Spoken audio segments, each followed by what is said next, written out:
I heard one of my friends say that he hears Arabic spoken and he doesn't see the connection or the similarity to Hebrew, even though he hears that people say it's basically the same thing.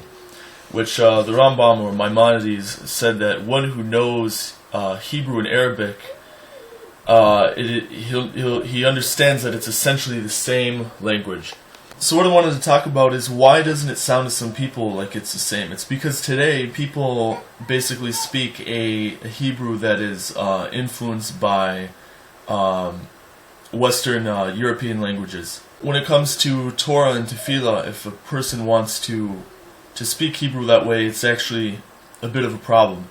Gemara and also in Halakha, in the books of the Poskim, at least in Mishneh Torah, it states that it gives an example. Someone who's from Claveria or Tiberias, in that general region, they often pronounced Hebrew a little bit incorrectly. They would switch Ayin for Aleph and so on and so forth. A person from this region who speaks Hebrew that way, or any person who switches letters around or every letter isn't distinct, that person cannot be a Shliach Sibur according to Halakha, meaning he can't lead the tefillot or the prayers in a synagogue.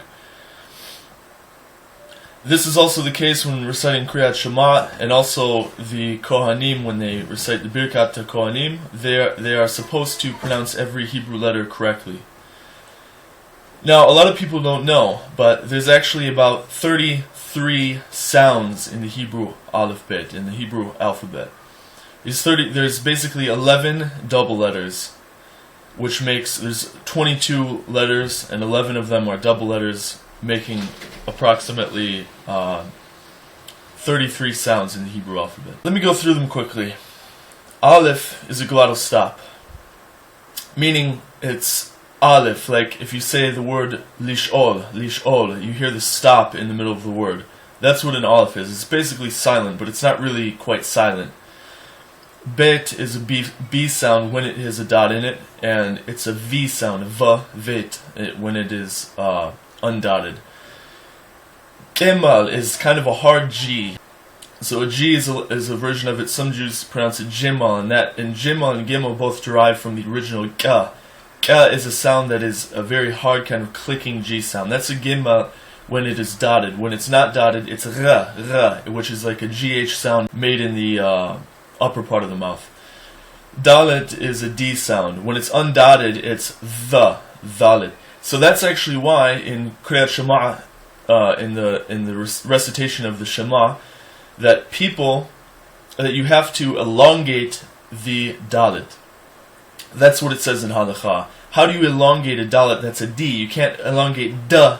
That's why a lot of people say Echad like that, where it's really Ahad. Okay, because it's a Dalet. It's an undotted Dalet, which is a V sound. Is in the English word the, T-H-E. Hey is an H sound. A lot of Israelis don't even pronounce this letter Hey. They just pronounce it as like an Aleph, like a glottal stop or silent. So Hey is actually an H sound. When it's pronounced sometimes at the end of the letter, you'll see it dotted, and that means it's pronounced. The Hey is actually pronounced, because usually at the end of a letter, a Hey is not pronounced. Wow, you might not even know that that's a letter, because most people pronounce it Vav, which is incorrect, because in Europe, a lot of European languages don't have the W sound. Wow is a W, not a V. We already have a V, which is the undotted version of a Bet. That's a V sound. Wow, on the other hand, is not a V sound, it's a W sound. And that actually makes sense why the nikud for an O or an U vowel is marked on, usually it's marked on a Vav or a Wow. It's because it makes naturally a W sound. Zen is the next letter. I pronounce it that way for a reason.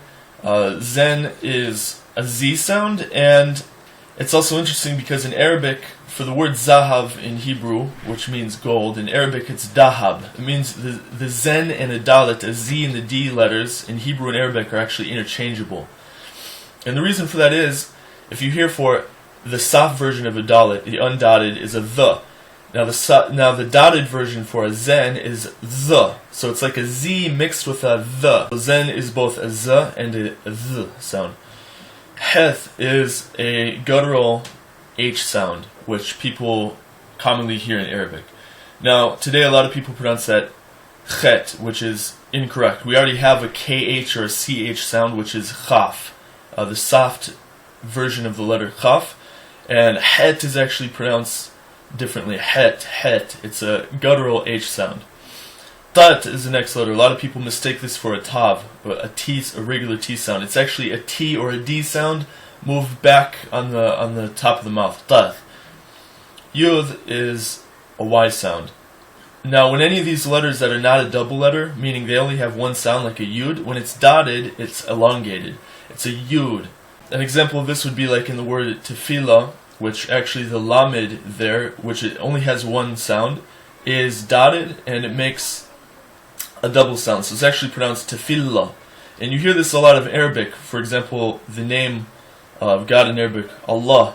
Okay, Allah is a dotted lamed, like you would pronounce it in Hebrew. Kaf is a K sound, and when it's undotted, it's a cha. It's a ch or kh sound. Lamed is an L sound. When it's dotted, like I said before, it's elongated. Same thing with mem, which is an M sound, and nun, which is an N sound.